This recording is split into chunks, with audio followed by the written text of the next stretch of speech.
भैया बहनों, इसके पहले मैंने आप सभी को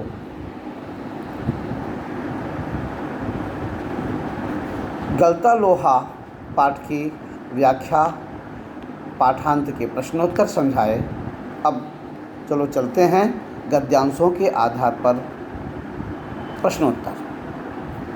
तो पहला है, लंबे बेंट वाले हंसुए को लेकर वह घर से इस उद्देश्य से निकला था कि अपने खेतों के किनारे उग आई कांटेदार झाड़ियों को काट छाँट कर साफ कराएगा। बूढ़े वंशीधर जी के बूते का अब यह काम नहीं रहा। यही क्या, जन्म भर जिस पुरोहिताई के बूते पर उन्होंने घर संसार चलाया था, वह भी अब वैसे कहाँ कर पाते हैं। यजमान लोग उनकी निष्ठा और संयम के कारण ही उन पर श्रद्धा रखते हैं, लेकिन बुढ़ापे का जर्जर शरीर अब उतना कठिन श्रम और व्रत उपवास नहीं झेल पाता। सुबह सुबह जैसे उससे सहारा पाने की नीयत से ही उन्होंने गहरा निश्वास लेकर कहा था, आज गलनाथ जाकर चंद्रदत्त जी के लिए रुद्री पाठ करना था। अब मुश्किल ही लग रहा है। यह 2 मील की सीधी चढ़ाई अब अपने बूते की नहीं, एकाएक ना भी नहीं कहा जा सकता। कुछ समझ में नहीं आता। पहला प्रश्न है, कहानी तथा उसके लेखक का नाम लिखिए। तो कहानी गलता लोहा, कहानी का नाम गलता लोहा और लेखक का नाम शेखर जोशी। ठीक। वंशीधर कौन है, उन्होंने जीवन भर कैसे आजीविका चलाई। तो वंशीधर कौन है? वंशीधर एक ब्राह्मण है जो पुरोहिताई के द्वारा अपनी आजीविका चलाते हैं। किसी के यहाँ धार्मिक अनुष्ठान करना उनकी आजीविका का साधन है। वंशीधर एक पहाड़ी गांव में रहने वाले ब्राह्मण हैं और वे पुरोहिताई के द्वारा अपनी आजीविका चलाते हैं। किसी यजमान के यहाँ धार्मिक अनुष्ठान आदि भी किया करते हैं। दूसरा प्रश्न है, वंशीधर ने अपनी मुश्किलें किसके सामने कहीं और क्यों कही। इस गद्यांश के आधार पर, अभी आगे गद्यांश में भी उसने अपनी मुश्किलें कही है, लेकिन इस गद्यांश के आधार पर वंशीधर ने अपनी मुश्किल किसके आगे कही। इस गद्यांश के आधार पर वंशीधर ने अपनी मुश्किलें अपने पुत्र मोहन के समक्ष रखी। और उनकी मुश्किल क्या थी? उन्होंने जीवन भर पहले वंशीधर कौन है, उन्होंने जीवन भर कैसे आजीविका चलाई, यह है प्रश्न। तो वंशीधर एक, ये तो बता दिया मैंने। वंशीधर ने अपनी मुश्किलें किसके सामने कहीं और क्यों। तो वंशीधर ने अपनी मुश्किलें अपने पुत्र मोहन के समक्ष कही। और क्यों कही? क्योंकि वे अब बूढ़े हो चले थे। अब उनके बूते का, बूढ़े वंशीधर जी उनके इस बूढ़े हो चले थे और उनके बूते का अब यह पुरोहिताई का काम करना नहीं रह गया था, क्योंकि ऊंची पहाड़ियों पर जाकर किसी यजमान के यहाँ कार्य करना अब उनके लिए कठिन होता जा रहा है। तीसरा प्रश्न है, चौथा, कौन किस उद्देश्य से हंसुए को लेकर घर से निकला। तो कौन निकला था और किस उद्देश्य से लेकर निकला था, पहली लाइन से देखेंगे। तो मोहन हंसुए को लेकर घर से निकला और उद्देश्य क्या था कि अपने खेतों के किनारे उग आई कांटेदार झाड़ियों को काट छाँट कर साफ कराएगा। पहली लाइन में ही, दोनों लाइनों में ही इसका उत्तर है। लंबे बेंट वाले हंसुए को लेकर वह निकला, वह मीन्स मोहन। तो मोहन हंसुए को लेकर घर से निकला और उसका उद्देश्य था कि अपने खेतों के किनारे उग आई कांटेदार झाड़ियों को काट छाँट कर साफ कर आएगा। ठीक है ना। और इसके बाद अंतिम प्रश्न है, लोग वंशीधर का सम्मान क्यों करते थे। तो लोग वंशीधर का सम्मान क्यों करते थे? क्योंकि वंशीधर एक ब्राह्मण थे और वे पुरोहित का कार्य करते थे। और पुरोहित का कार्य अपनी पूरी निष्ठा के साथ किया करते थे। इसीलिए वे व्रत, उपवास, संयम, नियम के जीवन को ही जीते थे। इसीलिए लोग उनका सम्मान करते थे। तो लोग वंशीधर का सम्मान इसलिए करते थे क्योंकि वे न केवल पुरोहित हैं बल्कि अपना काम पूरी निष्ठा तथा श्रम साधना से करते हैं। वे व्रत, उपवास और संयम का जीवन भी जीते हैं। ठीक समझ में आ गया? अगला दूसरा चैप्टर है। इस बार मास्टर त्रिलोक सिंह ने उसके लिए लाए हुए बेंत का उपयोग करने की बजाय जवान की चाबुक लगा दी थी। तेरे दिमाग में तो लोहा भरा है रे, विद्या का ताप कहाँ लगेगा इसमें। अपने थैले से 5-6 दरातियाँ निकालकर उन्होंने धनराम को धार लगाने के लिए पकड़ा दी थी। किताबों की विद्या का ताप लगाने की सामर्थ्य धनराम के पिता की नहीं थी। धनराम हाथ पैर चलाने लायक हुआ ही था कि बाप ने उसे धौंकने, फूंकने या सान लगाने के कामों में उलझाना शुरू कर दिया और फिर धीरे धीरे हथौड़े से लेकर घन चलाने की विद्या सिखाने लगे। फ़र्क इतना ही था कि जहां मास्टर त्रिलोक सिंह उसे अपनी पसंद का बेंत चुनने की छूट दे देते थे, वहां गंगाराम इसका चुनाव स्वयं करते थे और जरा सी गलती होने पर छड़, बेंत, हत्था जो भी हाथ लग जाता उसी से अपना प्रसाद दे देते। एक दिन गंगाराम अचानक चल बसे तो धनराम ने सहज भाव से उनकी विरासत संभाल ली और पास पड़ोस के गांव वालों को याद नहीं रहा वे कब गंगाराम के ऑफर को धनराम का ऑफर कहने लगे थे। तो पहला प्रश्न वही है, कहानी तथा उसके लेखक का नाम पूर्व में मैंने बता ही दिया है। दूसरा प्रश्न है, जवान की चाबुक का क्या आशय है। त्रिलोक सिंह ने जवान की चाबुक क्यों लगाई? तो जवान की चाबुक का आशय व्यंग कसना, व्यंग्यात्मक बात करना। तो जवान की चाबुक का आशय है किसी पर व्यंग्यात्मक बात करना, उसके जातिगत या उसके व्यक्तिगत जीवन के आधार पर व्यंग्यात्मक कटाक्ष करना क्या कहलाता है? जवान की चाबुक। त्रिलोक सिंह ने धनराम को व्यंग्य वचन इसलिए कहे क्योंकि मार खाकर भी वह 13 का पहाड़ा याद नहीं कर पा रहा था। दूसरे उन्हें पता था कि धनराम पढ़ाई की बजाय लोहा पीटने के काम में अधिक ध्यान देता है। उसके पिता उसे लोहे के काम में लगाए रखते हैं। तो प्रश्न क्या था कि जवान की चाबुक का क्या आशय है? त्रिलोक सिंह ने जवान की चाबुक क्यों लगाई? जवान की चाबुक का आशय है किसी के व्यक्तिगत जीवन के आधार पर व्यंग्यात्मक कटाक्ष करना, यह जवान की चाबुक कहलाता है। त्रिलोक सिंह ने धनराम को व्यंग्यात्मक वचन इसलिए कहे क्योंकि वह मार खाकर भी 13 का पहाड़ा याद नहीं कर पा रहा था और त्रिलोक सिंह मास्टर साहब ने देखा था कि इसका पढ़ाई की अपेक्षा लौह कर्म में, अपने पुश्तैनी कर्म में अधिक मन लगता है। उसके पिता उसे लोह के काम में भी लौह कर्म में लगाए रहना भी चाहते थे। ठीक। अध्यापक और लोहार के दंड देने के क्या क्या ढंग थे? अध्यापक और लोहार के दंड देने के, अध्यापक अर्थात मास्टर त्रिलोक सिंह, उसे दंड देने के लिए छड़ी का चयन करने के लिए उसी को भेज देते थे कि जाओ तुम ही अपने हिसाब से छड़ी ले आओ। लेकिन उसके पिता जो भी हाथ में लग जाता था उसे दंड देने के लिए उसी से ही उसमें प्रसाद दे दिया करते थे। ठीक है ना, इसी में दिया गया हाथ। तो अगला है, धनराम किस प्रकार का कामकाजी बन गया? तो धनराम लोहार का बेटा था ही। उसके पिता गंगाराम ने बचपन में ही उसे सान लगाने, धौंकने, फूंकने, हथौड़ा चलाने और घन चलाने के काम में लगा दिया था। इस प्रकार वह पिता से काम सीख गया और एक दिन जब पिता का देहांत हो गया तो उसने पूरा कामकाज संभाल लिया। वह इस प्रकार सहज रूप से कामकाजी बन गया। समझ में आ गया? धनराम किस प्रकार कामकाजी बन गया? धनराम लोहार का पुत्र होने के कारण लौह कर्म में पूर्ण पारंगत हो गया था और एक दिन पिता की मृत्यु के उपरांत वह उस पिता की गद्दी पर बैठकर लौह कर्म करने लगा और इस प्रकार वह एक श्रेष्ठ और सहज रूप से कामकाजी बन गया। ठीक, अगला पैराग्राफ तीसरा।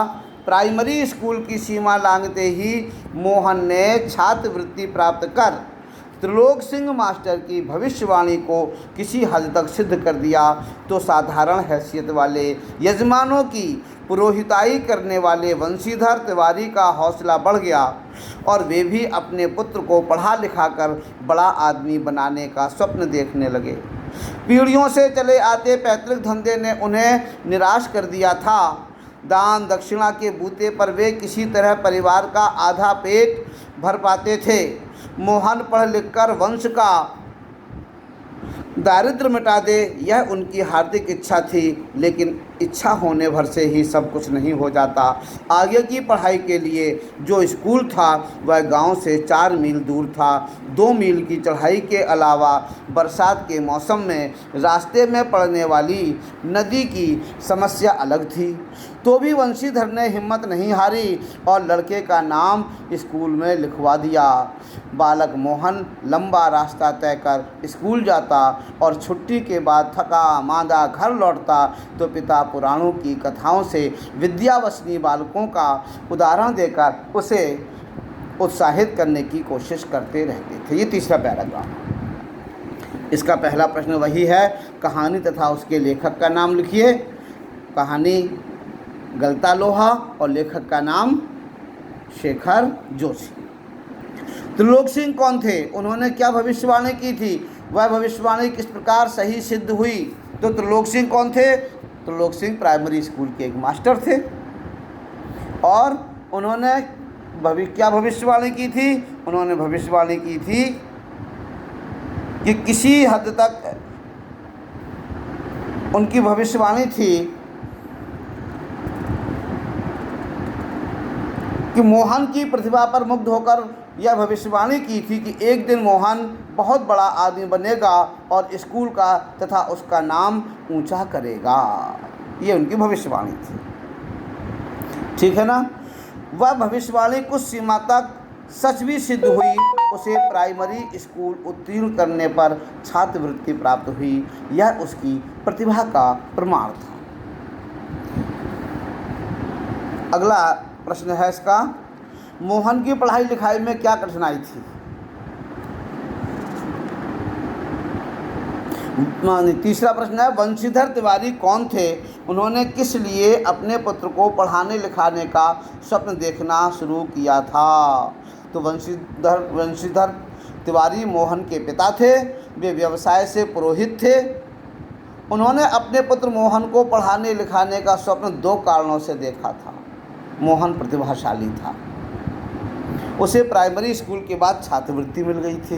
इसमें पाठ को पढ़ेंगे तो समझ में आता जाएगा। और दूसरा कारण था कि वंशीधर पुरोहिताई के धंधे से संतुष्ट नहीं थे क्योंकि उतनी आय नहीं होती थी। इससे उनका पेट आधा भी नहीं भर पाता था। इसलिए वे मोहन को पढ़ा लिखा कर परिवार की गरीबी को मिटाना चाहते थे। ठीक है ना।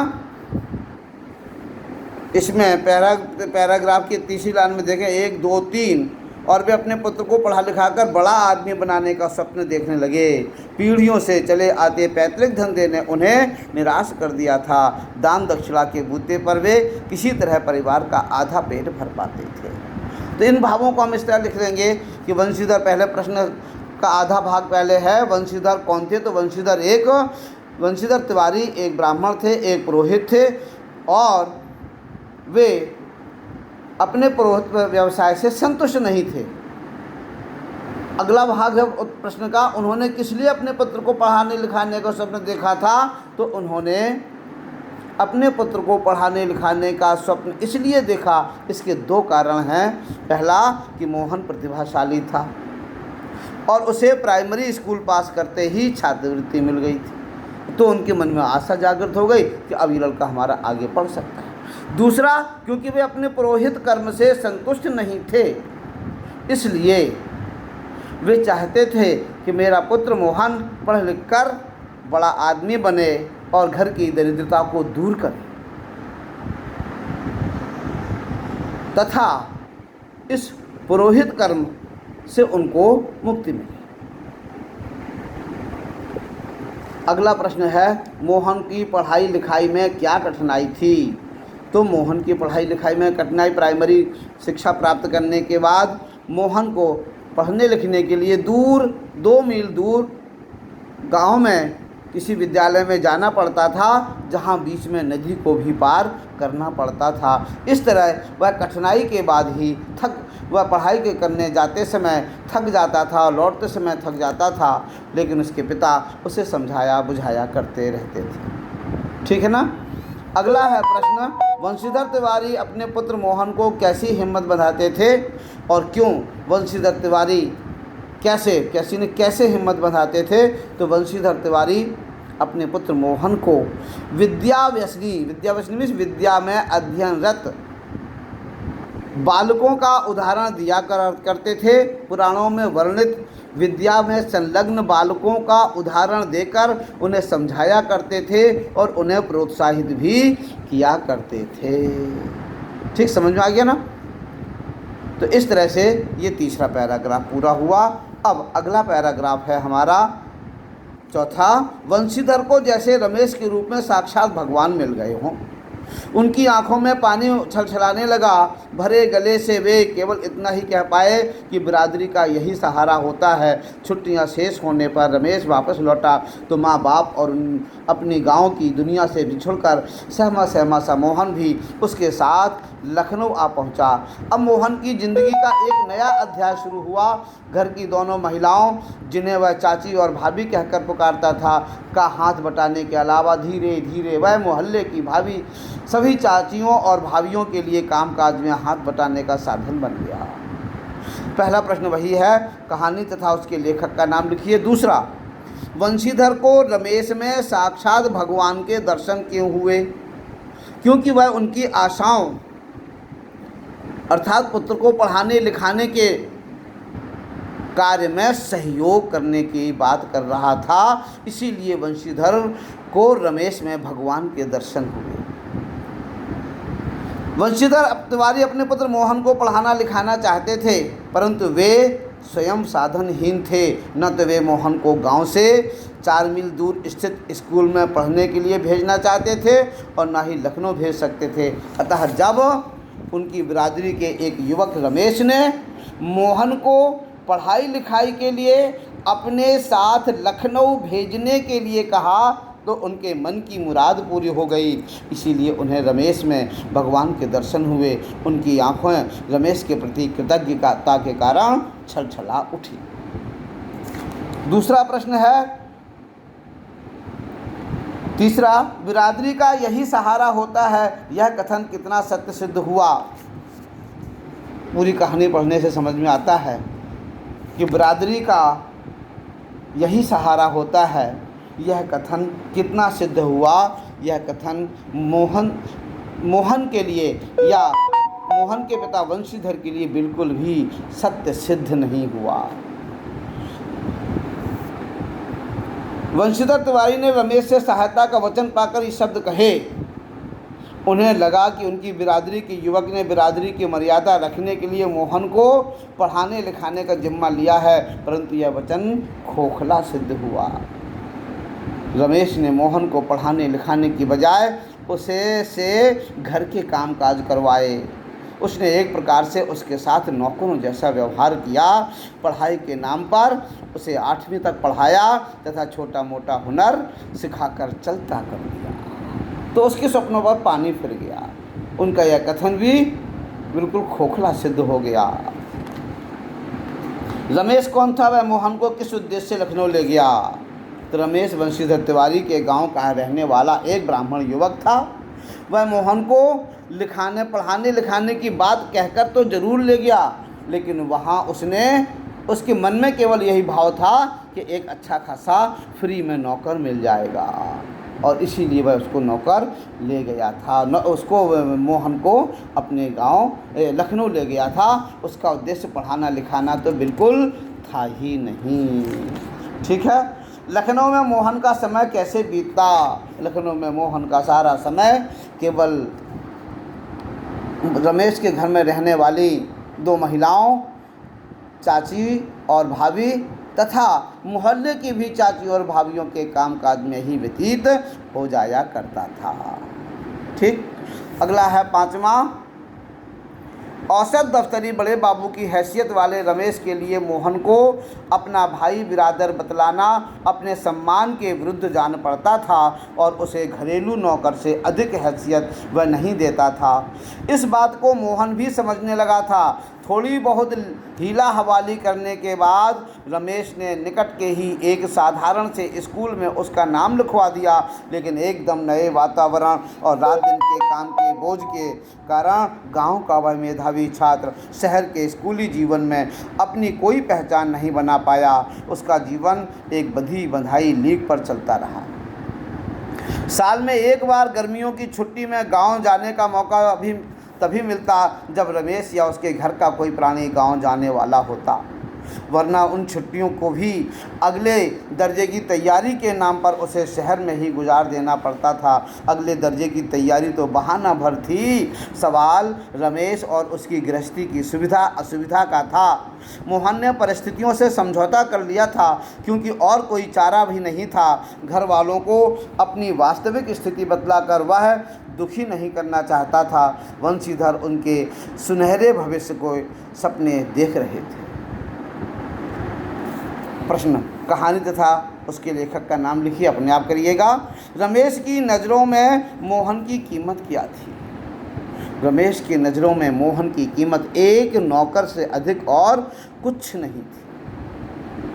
रमेश क्योंकि दफ्तर में बड़े बाबू के पद पर थे, इसलिए वह दीनहीन दिखने वाले मोहन को अपना भाई या रिश्तेदार कभी नहीं बतलाता था। उसे अपना बंधु मानना उसे अपना अपमान या सम्मान के विरुद्ध जान पड़ता था, इसलिए वह उसे नौकर जैसा समझता था तथा इतनी ही कीमत देता था। रमेश की मेधावी मोहन विद्यालय में अपनी पहचान क्यों नहीं बना पाया?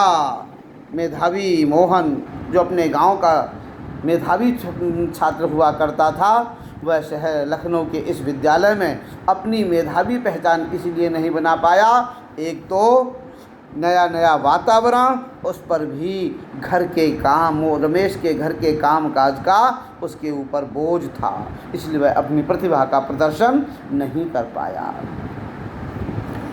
गर्मियों की छुट्टियों में भी मोहन अपने गांव क्यों नहीं जा पाता था? क्योंकि मोहन तभी गांव जा पाता था जब रमेश स्वयं या रमेश के घर का कोई सदस्य जा पाए, और शेष गर्मियों की छुट्टियों में यह कह दिया जाया करता था कि अगले दर्जे की तुमको तैयारी करनी है। अगले दर्जे की तैयारी तो एक बहाना होती थी, बाकी तो अपने घर के कामकाजों को, रमेश के घर के गृहस्थी के कार्यों में एक नौकर की आवश्यकता रहती थी, इसलिए उसे घर नहीं जाने को मिलता था। मोहन ने अपनी परिस्थितियों से समझौता क्यों कर लिया था? मोहन जानता था कि उसके पिता साधनहीन हैं, उनके पास उसे पढ़ाने का अन्य कोई उपाय भी नहीं है। वह यह भी जानता था कि रमेश बाबू उसके कोई सगे संबंधी नहीं हैं, वे उसे पढ़ाने के बदले पूरी सेवा लेंगे। रमेश बाबू की भावना समझते ही स्वयं को निरुपाय पाकर उसने अपनी परिस्थितियों के साथ समझौता कर लिया। इसी में इसकी भलाई भी थी। इस तरह से रमेश ने उसके साथ केवल छल ही छल किया था और वह उस छल को समझ चुका था, इसीलिए उसने सोचा कि पिताजी के पास पैसों का अभाव है और रमेश अपनी पूरी कीमत वसूल ही लेना चाहता है, तो पैसा तो नहीं दे रहा है, लेकिन क्या कर रहा है, उससे नौकरी चाकरी करवा रहा है। छठा अंतिम है, मोहन का यह हस्तक्षेप इतनी फुर्ती और आकस्मिक ढंग से हुआ था कि धनराम को चूक का मौका ही नहीं मिला। वह अवाक मोहन की ओर देखता रहा। उसे मोहन की कारीगरी पर उतना आश्चर्य नहीं हुआ जितना पुरोहित खानदान के एक युवक का इस तरह के काम में उसकी भट्टी पर बैठकर हाथ डालने पर हुआ था। वह संकित दृष्टि से इधर उधर देखने लगा। धनराम की संकोच, असमंजस और धर्म संकट की स्थिति से उदासीन मोहन संतुष्ट भाव से अपने लोहे के छल्ले की त्रुटिहीन गोलाई को जांच रहा था। उसने धनराम की ओर अपनी कारीगरी की स्वीकृति पाने की मुद्रा में देखा। उसकी आंखों में एक सर्जक की चमक थी जिसमें न स्पर्धा थी और न ही किसी प्रकार की हार जीत का भाव। ये पैराग्राफ अंतिम है। पहला प्रश्न, कहानी तथा उसके लेखक का नाम। दूसरा है, मोहन ने लोहा ढालने की कारीगरी कैसे सीखी होगी, क्योंकि रमेश ने उसको एक टेक्निकल विद्यालय में, स्कूल में, छोटी मोटी कारीगरी सिखाने वाला, तकनीकी सिखाने वाले विद्यालय में उसका 8वीं के बाद प्रवेश करा दिया था। वहीं उसने लोहे के इस कारीगरी को काम को सीखा था। मोहन ने लोहा ढालने की कारीगरी अवश्य तकनीकी विद्यालय में सीखी होगी। यद्यपि उसने धनराम को भी काम करते हुए बारीकी से देखा था, किंतु उतने ही निरीक्षण से यह कुशलता नहीं आ सकती थी।